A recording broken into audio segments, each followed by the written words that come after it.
This is not going to be a volume of memoirs about my own life. Therefore, I am not going to recount the truly amazing details of my arrest, which was like no other. That night, SMERSH officers gave up their last hope of being able to make out where we were on the map. They never had been able to read maps anyways.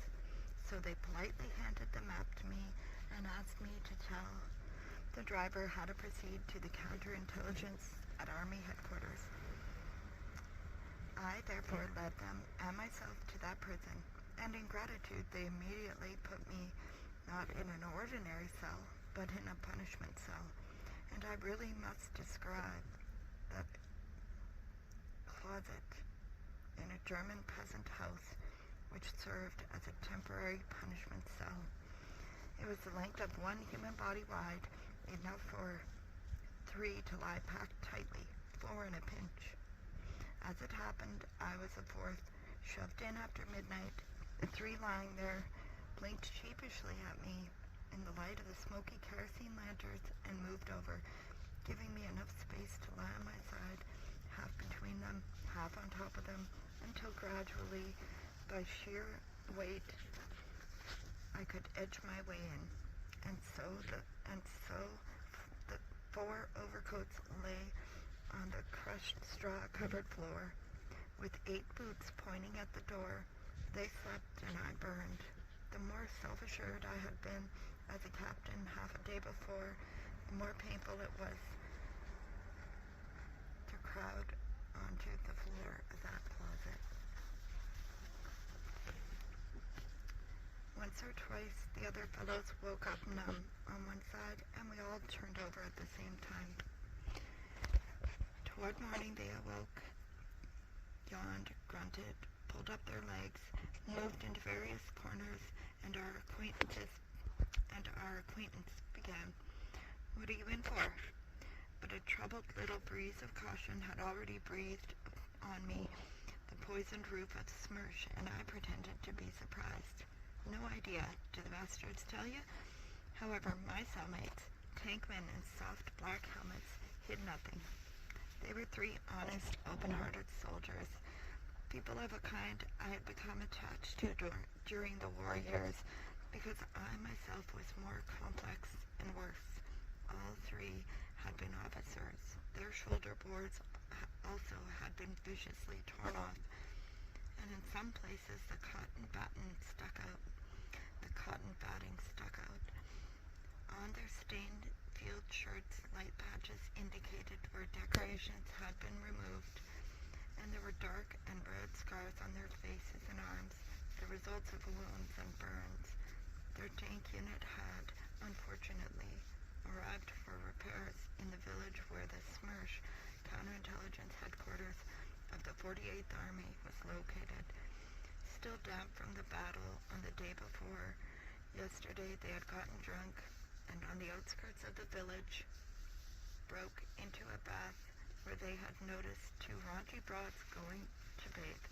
The girls, half-dressed, managed to get away all right from the soldiers' staggering drunken legs, but one of them, it turned out, was the property of the Army Chief of Counterintelligence, no less.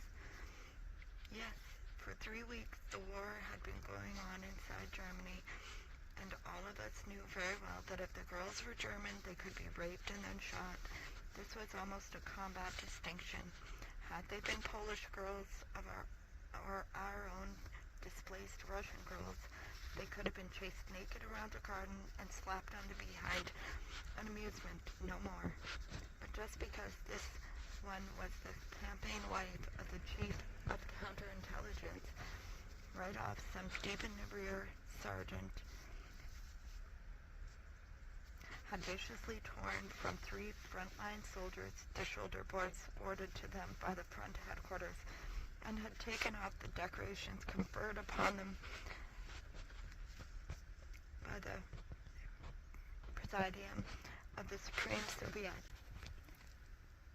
And now, these warriors, who had gone through the whole war and who had no doubt crushed more than one line of enemy trenches, were waiting for a court-martial whose members, had it not been for their tank, could not have come nowhere near the village. We put out the kerosene lamp, which had already used up all of the air there was to breathe.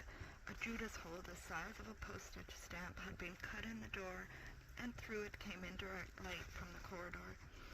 Then, as if afraid that with the coming of daylight we would have too much room in the punishment cell, they tossed in a fifth person. He stepped in wearing a newish red army tunic and a cap that was also new, and when he stopped opposite the people, we could see a fresh face with a turned-up nose and red cheeks. "Where are you from, brother? Who are you?" "From the other side," he answered briskly. "A spy." "You are kidding." We were astounded. To be a spy and to admit it. Ch.1 and the brothers tour had never written that kind of spy story. What is there to kid about in wartime? The young fellow sighed reasonably. And just how else can he get back home from being a POW? Wait, you tell me. He had barely begun to tell us how some days back the Germans had led him through the front lines so that he could play the spy and blow up bridges, whereupon he had gone immediately to the nearest battalion headquarters to turn himself in.